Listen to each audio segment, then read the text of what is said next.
السلام علیکم ورحمۃ اللہ وبرکاتہ۔ انتہائی مختوم محترم فضیلت الشیخ حضرت اقدس متکلم اسلام حضرت مولانا محمد الیاس صاحب گمن حفظہ اللہ دامت برکاتہم العالیہ، اللہ تعالیٰ آپ کو اپنی حفاظت، امان اور سلامتی سے رکھے۔ آپ کا سایہ پوری امت مسلمہ پر دیر تک عافیت کے ساتھ، صحت کے ساتھ اور پوری انسانیت کی ہدایت کے لیے اللہ آپ کو عمر طویل عطا فرمائے۔ الحمدللہ آج مرکز اہل سنت والجماعت میں حاضری کا اتفاق ہوا۔ اس وقت میں دارالضیوف میں بیٹھا ہوں، خوب اکرام ہوا ہے اور طبیعت کے مطابق آپ کے ان علماء نے، ساتھیوں نے جو محبت دی ہے، یقیناً آپ کی کمی تو پوری نہیں ہو سکتی، لیکن انہوں نے کمی ہونے نہیں دی۔ کمال درجہ کی محبت، پیار، ضیافت، خدمت، اور پھر اس کے ساتھ یہ جو دینی ہدایت، بالخصوص یہ کتاب نماز اہل سنت والجماعت، احادیث، آثار اور قرآنی آیات کی روشنی میں انہوں نے ہدیہ پیش کی ہے۔ اس سے پہلے آپ کی دو کتابیں،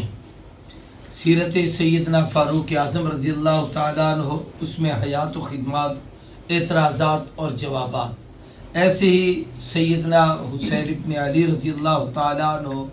اس میں بھی تقریباً یہی تین مضمون تھے، حیات، خدمات، اعتراضات اور جوابات۔ آپ یہ جانتے ہیں کہ میں واعظ طبیعت آدمی ہوں، واعظ تو بے شک کر لیتا ہوں،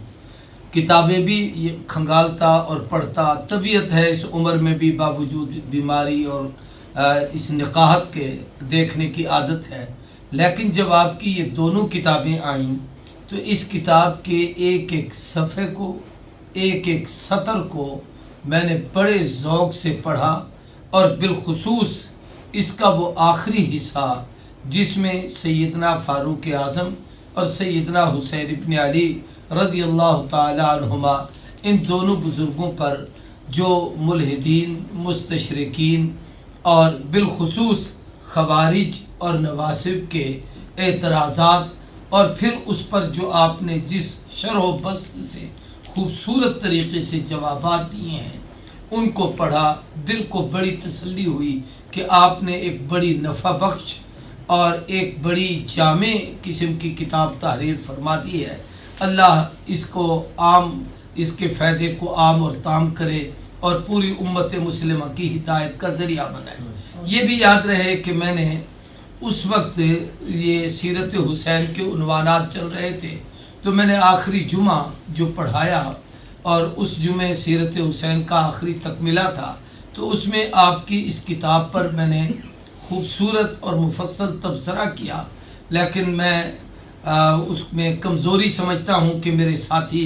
آپ تک اس تبصرے کو پہنچانے میں نہ پہنچا سکے، اور میں نے اس کے اندر خوب وہ گفتگو کی، اس کتاب کا تعارف کرایا۔ آپ کی شخصیت کے تو تعارف پوری انسانیت کو ہے اور سارے اہل حق کو ہے، لیکن میں نے بتایا کہ یہ ان کی خدمات ہیں، انہوں نے یہ کتاب لکھی ہے۔ پھر میں نے ادارے کا تعارف کروایا کہ اس ادارے سے یہ کتاب ملے گی، دوست وہاں رابطہ کریں اور ان سے اس کتاب کو ضرور منگوائیں، اپنے عقیدے، ایمان اور اخلاق کی اصلاح کریں۔ میں آپ سے یہ توقع رکھتا ہوں کہ آپ مجھ جیسے عاجز، ناتواں اور کمزور کے لیے محبت بھری دعائیں فرماتے رہا کریں۔ میں آپ کے لیے ہر وقت دعا گو ہوں۔ اللہ آپ کو شریروں کے شر سے، حاسدوں کے حسد سے، فتنہ بازوں کے فتنوں سے، آپ کو، آپ کی پورے کابینہ کو، جماعت کو، ادارے کو، رفقا کو اور آپ سے محبت کرنے والوں کو اللہ تبارک و تعالیٰ اپنے حفظ و امان میں رکھے۔ السلام علیکم ورحمۃ اللہ وبرکاتہ۔